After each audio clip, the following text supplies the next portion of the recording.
Mr. Chairman and Wafula Chebukati and the returning officer for the presidential election this year, 2022, members of the commission,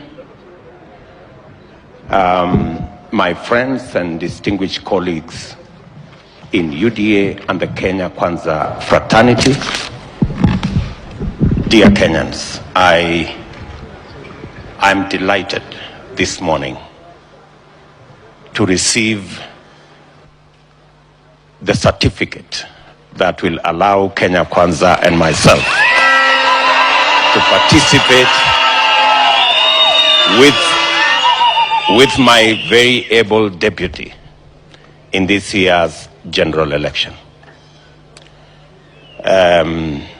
Mr. Chairman and our returning officer, I want to say in this podium that Kenya Kwanza has confidence in the Independent Electoral and Boundaries Commission. We are confident that you are up to the task. I also want to commit that my team in Kenya Kwanza and I will work with you diligently so that we can have a credible, free, fair, democratic, and verifiable election.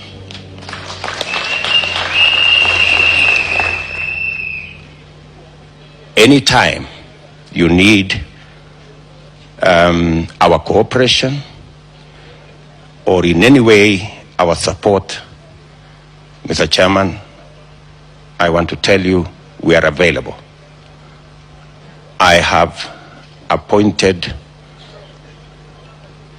responsible, professional ladies and gentlemen to be our liaison between Kenya Kwanza and IEBC. Professor Kithure Kindiki, who is here, will be our chief agent, assisted by Veronica Maina and Josephat Nanok. These are the ladies and gentlemen who will work with you, making sure that the communication, the relationship between us as candidates and the IEBC is useful, is helpful in making sure that we run the length and breadth of this election without hitches. We are looking forward to working with you. I want to ask all our supporters across the country that this is a moment of our lifetime and we must do everything to protect it from violence, from unnecessary sideshows. We must keep our eyes on the ball and avoid unnecessary engagements and being sidetracked or being engaged in unnecessary shouting matches and contests that are outside the focus on the election that we are focused in. I want to ask all our Kenya Kwanza supporters, the UDA supporters, and all our affiliate parties in Kenya Kwanza to focus on the imminent win God will grant us in this election.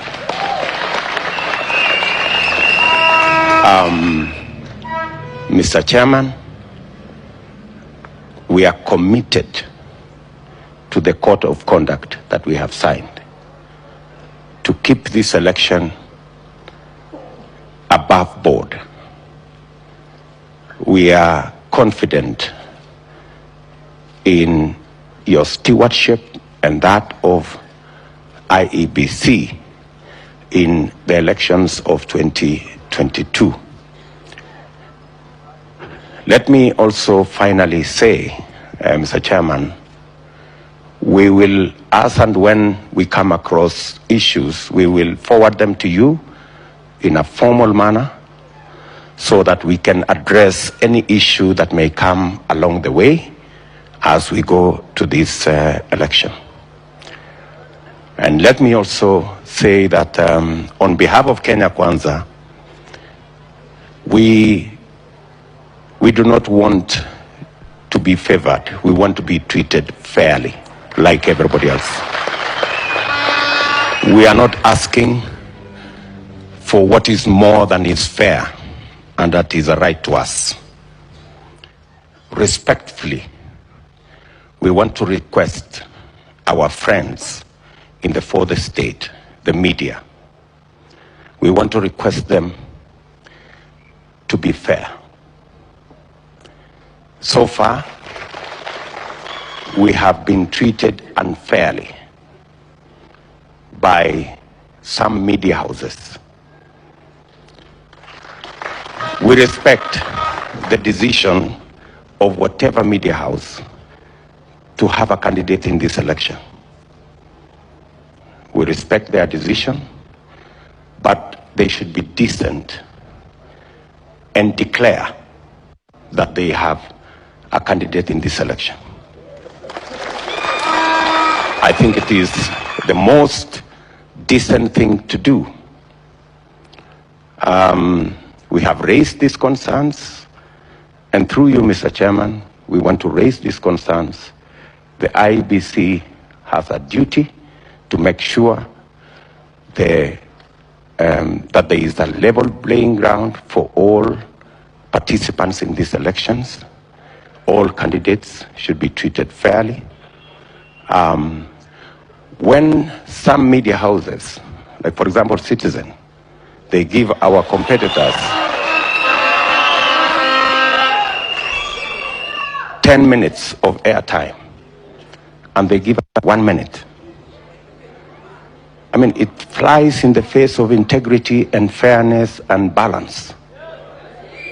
You know, when Daily Nation and Inoro and Kameme do whatever it is they are doing, we have no problem with them taking whatever position they take, but they should be honorable and say, in this election, they have chosen a side, so that as Kenyans watch their news, as citizens read their headlines, and as Kenyans listen to their issues, they should be informed that these are media houses that have taken sides.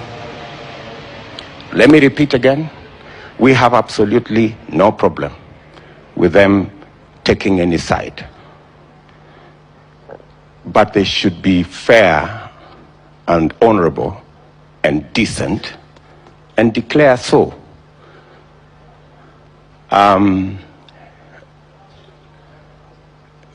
Recently, we are being told about a presidential debate, and we have raised concerns. Yes, I saw yesterday, they told us that this is a podium, or this is a platform that is supposed to assist the people of Kenya to understand the candidates and their issues and their ideas, and so that Kenyans can choose on the basis of information and knowledge.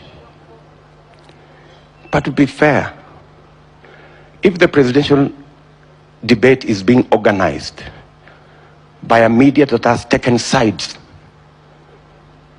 by people who already have skewed the playing field in favor of one side, what moral authority do they have to ask the rest of us who are not their candidates to attend a pre-arranged, pre-rigged presidential debate? I mean,